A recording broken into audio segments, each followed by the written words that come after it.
일생이 은사위와 함께하는 세계사 이야기 시간입니다. 지금 기분이 별로 좋지 않아요. 안 그래도 기분이 그지 같은데 교관선생님이 자꾸 뭘 바꾸라고 3번을 얘기했으니까 버티고 버티다가 바꿔야 되지 않을까 싶습니다. 짜증이 나요. 문제 있나? 별로 마음에 안 드나 봐요. 그래서 매우 기분이 좋지 않지만 제가 한번 열심히 우리 학교에 혁명이 필요하고 오늘은 바로 그 혁명에 대해서 한번 살펴보도록 하겠습니다. 오늘은 영국혁명에 대해서 살펴보겠습니다. 영국혁명은 영국은 이제 의회주의라고 하는 것을 이제 대헌장 이후에 이제 조금씩 귀족을 중심으로 하고 양원제가 나타나는 등 의회라고 하는 것들이 나타났었죠. 그런데 지난 시간에 여러분 기억나는지 모르겠지만 지난번에 이제 엘리자베스 여왕이 등장하면서 나름 영국 역시 절대 왕정이라고 하는 것을 부과를 하고 또한 수장령과 통일령을 바탕으로 해서 영국 국교회라고 하는 그러한 것으로 통합해왔죠. 그리고선 카톨릭으로부터 조금 자유로운 모습들이 나타났었습니다. 이러한 영국 우선은 혁명의 배경으로는요. 자영농민층이 이제 장원제가 무너지고 자영농민층, 자기의 땅을 자신이 농사짓는 그러한 농민들이 성장을 하게 되고요. 또한 지주가 혹시 뭔지 아나요? 한국사 시간에 배웠어요. 지주가 뭐죠? 자기의 땅을 가지고 있는 사람들이죠. 다른 사람에게 빌려주는데 이 지주층을, 영국의 지주층을 우리가 뭐라고 부르냐면 바로 젠틀이. 뭐라고요? 젠틀. 여기서 젠틀맨 이런 게 나오지 않았을까요? 젠틀이라고 하는 그런 계층이 나타나게 됩니다. 이 젠틀이들은 조금 더 많은 부를 축적하기 위해서 인클로저 운동이라고 하는 것을 주도해 나갑니다. 인클로저 운동은 뭐냐면 울타리 쌓기다라고 여러분들 생각을 하시면 되겠는데요. 그 농경지를 잘 정비해서 뭔가 이렇게 부를 더 축적하기 위한, 그래서 토지를 자기의 땅을 한 곳에 집중시키고 거기에다 울타리를 둘러서 이제 농사를 짓는 그러한 형태가 이제 인클로저 운동이다라고 하는 겁니다. 그러면서 새로운 계층들이 성장을 하게 됩니다. 그리고 도시에서는 시민 계급들이 이제 성장을 하게 되는데요. 상인, 제조업자, 법률가 이런 사람들이 시민 계급으로 성장을 하게 됩니다. 근데 이러한 젠트리와 시민 계급은 바로 칼뱅파의 영향을 받았던 대체로 청교도들이 많았어요. 이 청교도들은 이제 상원과 하원이 있다면 하원에 굉장히 많은 다수를 이룰 정도로 이제 큰 세력으로 성장을 하게 됩니다. 이러한 때 바로 제임스 1세가 이제 스튜어트 왕조라고 하는데 그거 몰라도 되고요. 여러분들 제임스 1세라고 하는 사람이 이제 영국의 왕으로 임명되게 됩니다. 선생님이 이제 외울 때는 여기 굉장히 많은데 요거예요. 보세요. 이제 왕이 4명이 나와요. 왕이 4명이 우선은 크게는 4명이 나오는데 첫 번째 제임스, 찰스, 제임스. 이게 삼각대가 좀 만지기 어려워가지고 전문가용이어서 아마 좀 초점이 안 맞을 수도 있는데요. 제임스, 찰스, 제임스. 그래서 요 4명. 그래서 청교도혁명은 제임스와 찰스. 그 다음에 여기는 찰스와 제임스. 이렇게 이제 나타나게 될 겁니다. 먼저 제임스 1세는요. 제가 즉위하면서 역시 왕권 신수설을 주장을 하고요. 영국 국교회를 그대로 고수합니다. 그런데 여러분 아까 선생님 이야기했듯이 의회에 많은 사람들이 청교도였잖아요. 이러한 상황에서 제임스 1세가 이제 사람들에게 과중한 세금을 부과하고 의회를 무시하는 태도를 보입니다. 그래서 오로지 왕권 신수, 왕이 최고다라고 하는 것이죠. 그리고 영국 국교회가 아닌 사람들을 탄압하는 모습들을 보이죠. 그래서 이제 불만이 많았겠죠. 불만이 많은 상태에서 즉위한 사람이 있으니 바로 찰스입니다. 저는 영어 이름이 샘인데요. 재미없나요? 예전에 인도 방글라데시였나요? 방글라데시 갔다가 영어 이름 지으라고 그랬는데 도대체 제대로 된 게 생각이 안 나요. 그래서 저는 샘이니까요. 그래서 샘. 그래서 애들이 방글라데시 애들이 샘 불렀었는데 그렇게 별로니? 자, 그래서 제임스 1세를 이어서 찰스 1세가 즉위를 하게 됩니다. 찰스 1세 역시 바로 청교도를 탄압하게 되고요. 특별히 의회의 승인 없이 이제 세금을 마구마구 걷게 됩니다. 그러자 이제 참다 못 참았었던 이제 이런 의회에서 왕에게 권리 청원이라고 하는 문서를 제출합니다. 권리 청원은 뭐냐면 이 내용이에요. 의회의 동의 없이는 왕도 과세, 세금을 거둘 수 없다라고 하는 겁니다. 그리고 자의적으로 사람들을 구속할 수 없다라고 하는 그러한 것을 대표로 해서 권리 청원을 발표하게 됩니다. 이게 굉장히 중요한 문서예요. 시험에서 자주 나오고요. 권리 청원 첫 번째 별표입니다. 권리 청원이라고 하는 문서를 이제 제시하고 이것서 의회 동의 없이는 과세할 수 없고 자의적으로 이익 구속을 할 수 없다라고 하는 것들을 반포하게 되고 찰스가 수상의 이것들을 승인합니다. 근데 이 이후에 의회를 10년 동안 소집을 안 해요. 그러니까 오랜 기간 동안 소집을 안 해버려요. 사실상 의회가 해산된 것이죠. 왕이 소집을 하는 권한이 있어요. 그런데 바로 스코틀랜드에서 반란이 일어나게 됩니다. 근데 전쟁을 하려니까 뭐가 필요하죠? 머니. 쇼미더 머니.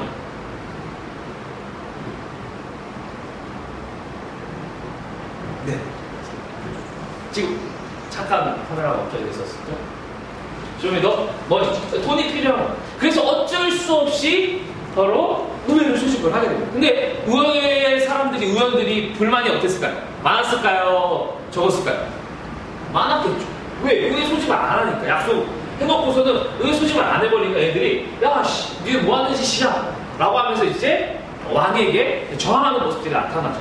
그러면서 결국에 왕을 지지하는 세력과 의회를 지지하는 세력 가운데 결국에는 전쟁이 일어나게 됩니다. 둘이 싸우기 시작을 하는 거예요.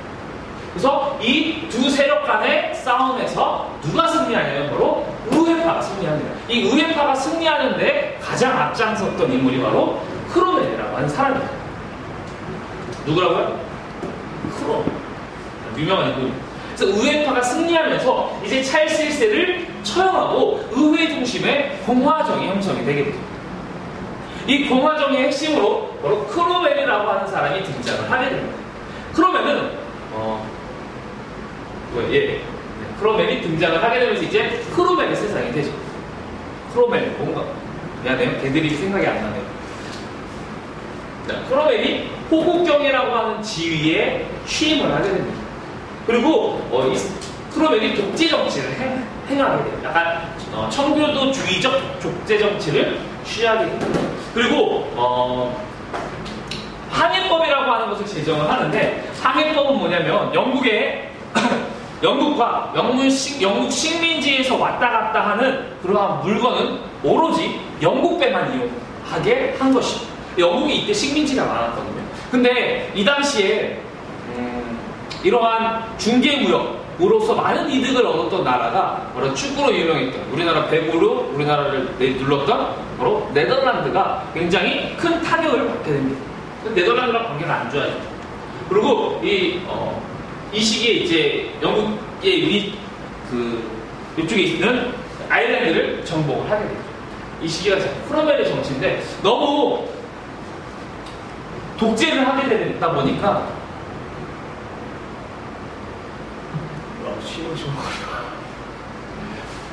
너무 독재를 하다 보니까 크로멜이 죽고 난 이후에 이 독재 정치에 대해서 사람들이 좋아했을까요? 싫어했을까요? 근데 싫어하죠. 그러다 보니까 다시 예전의 왕정으로 복구를 하게 됩니다. 이때 등장한 인물이 바로 누구냐면 찰스 2세입니다. 제임스 찰스 2세가 즉위하면서 다시 한번 자신이 강력한 힘을 바탕으로 여기 나오니? 정신 차려. 네. 찰스 2세가 전제 정치를 강화하고요. 이 찰스 2세는 어떤 인물이었냐면 바로 카톨릭교도였어요. 원래 영국 국교회도 아니고 청교도도 아니라. 근데 의외에는 청교도가 많았잖아. 요거 잠깐 설명할까요? 여기 이제 이름을 우리가 미안해요. 네. 청교도혁명이라고 부르는데요. 이제 뭐 영국혁명이라 불러야 된다, 뭐 청교도혁명이라 불러야 된다 많은데 이제 이 의회의 이제 대다수가 이러한 청교도적 색깔이 굉장히 강했기 때문에 청교도 혁명이라고 부릅니다. 여기까지가 청교도 혁명. 그다음에 여기가 크로멜의 시대. 그다음에 이제 우리가 마지막으로 살펴볼 게 바로 명예혁명이라고 하는 거예요. 찰스 2세가 카톨릭 우대 정책을 펼치게 되자 이제 의회가 반대를 하게 됩니다. 의회는 청교도주의자들이죠. 그래서 의회가 무엇을 제시하냐면 심사법이라고 하는 법을 만들어요. 선생님이 심사법이라고 하는 학습지에다도 실어놓긴 했는데요. 바로 카톨릭이라고 하는 그러한 전통적 종교의 부활을 막기 위해서 바로 비국교도, 국교가 이제 사실은 저거죠. 비국교도들은 공무원의 이 취임이 안 되는 법이에요. 그리고 인신보호법이라고 해서 자유적 인신구속, 사람을 이렇게 함부로 불법 체포하거나 구금할 수 없도록 한 법을 제정을 해서 찰스 2세를 압박하죠. 찰스 2세는 카톨릭 교도인데 카톨릭 교도는 사실상 이제 공직 취임이 안 된다라고 하는 법을 만든 겁니다. 그러자 다시 한번 찰스 2세를 따르는 바로 국왕을 따르는 세력, 우리가 휘그당이라고 하고요. 의회를 따르는 세력, 바로 토리당이라고 합니다. 그래서 토리당과 휘그당이 이제 다툼을 하게 되죠. 여기는 중요해요. 이게 왜냐하면 지금의 영국의 보수당 이것으로 연결이 되고 진보 계열로 연결이 되기 때문이죠. 이러한 찰스 2세를 이어서 등장한 인물이 바로 제임스 2세입니다. 제임스 2세는 찰스 2세와 똑같이 전제 정치를 강화하고 그 다음에 의회가 만들었었던 심사법을 폐지하고 카톨릭 교도도 그대로 등용하는 정책을 펼치게 됩니다. 그러자 의회들이 가만히 있지 않게 됩니다. 그래서 의회가 앞장서서 제임스 2세를 추방하게 됩니다. 근데 이때 이 제임스 2세를 죽이지 않고 그냥 도망가게 내비둬요. 그래서 피가 있었다 없었다? 피 흘림이 없어졌죠. 피 흘림이 없다 보니까 우리가 피 흘림 없이 개혁을 이루었다라고 해서 명예혁명이다라고 부릅니다. 그래서 제임스 2세를 추방하고 네덜란드 총독으로 있었던 윌리엄이라고 하는 사람과 메리라고 하는 사람을 함께 공동 추대해서 새로운 왕으로 임명하게 됩니다. 그러고 나서 의회는 의회의 권한을 잘 명시한 바로 권리 장전이라고 하는 것을 이제 메리와 윌리엄에게 승인받게 됩니다. 권리 장전은 바로 의회의 입법권을 가지고 있다. 즉, 이것을 다른 의미로 이야기하면 의회 중심에 이제 입헌 군주제가 의 토대가 마련된다라고 하는 겁니다. 지금도 여러분들 보시면 우리 영국은 왕의 힘이 강한가요? 약한가요? 약하죠. 네, 그냥 엘리자베스는 뭐 이렇게 국가 여왕 같은 이렇게 보면 굉장히 상징적 존재를 주고요. 실질적인 거는 이제 총리가 하는데요. 그래서 입헌 군주제를 거쳐서 이제 추후에 이제 의회 정치가 더욱더 발전을 하게 되죠. 그래서 앤 여왕 때 스코틀랜드를 병합하고 이제 대영 제국을 형성을 하게 되고요. 그 다음에 이후에 이제 조지 1세가 등장을 하면서 이때는 얘는 영국에 대해 잘 몰라요. 모르는 왕이 등용이 됐고 그래서 결국에는 내가 책임제. 그래서 의회의 그러한 정당 중에서 다수의 그 의원을 보유한 당의 최고의 사람이 이제 그 나라를 총리로서 이끌어 나가는 것이 되겠습니다. 이게 우리도 이제 여러분들 뭐 보시면 가깝게는 일본의 아베 총리 그게 이제 다수당의 수장인 거죠. 우리나라로 따지면 뭐 이제 만약에 지금 우리나라는 대통령 체제지만 이제 만약에 내각 책임제로 바뀌면 이제 뭐 새누리당이든지 열린우리당이든지 얘들이 이제 민주당 이렇게 막 나타나는 거예요. 민주당이죠. 그래서 의회 중심으로 이제 영국이 이렇게 자리를 잡게 된다. 영국은 이러한 혁명의 과정을 통해서 결국에 왕의 권한을 약화시키고 의회가 권한을 잡게 되고요. 이제는 지금의 현재 영국의 이러한 정치적 시스템이 드디어 이 청교도 혁명과 그다음에 명예혁명을 통해서 자리 잡게 되는 것입니다. 우리는 오늘 그 과정을 살펴보았습니다. 여러분들은 이 혁명의 과정들을 잘 이해할 필요가 있어요. 그래서 이 권리 청원과 권리 장전, 그리고 이 어기 제임스, 찰스, 크로멜, 찰스, 제임스 요 5명을 중심으로 하는 명예혁명의 명예혁명, 청교도혁명 명예혁명의 그 과정 같은 거를 여러분들이 잘 이해하시면 되겠습니다. 아유.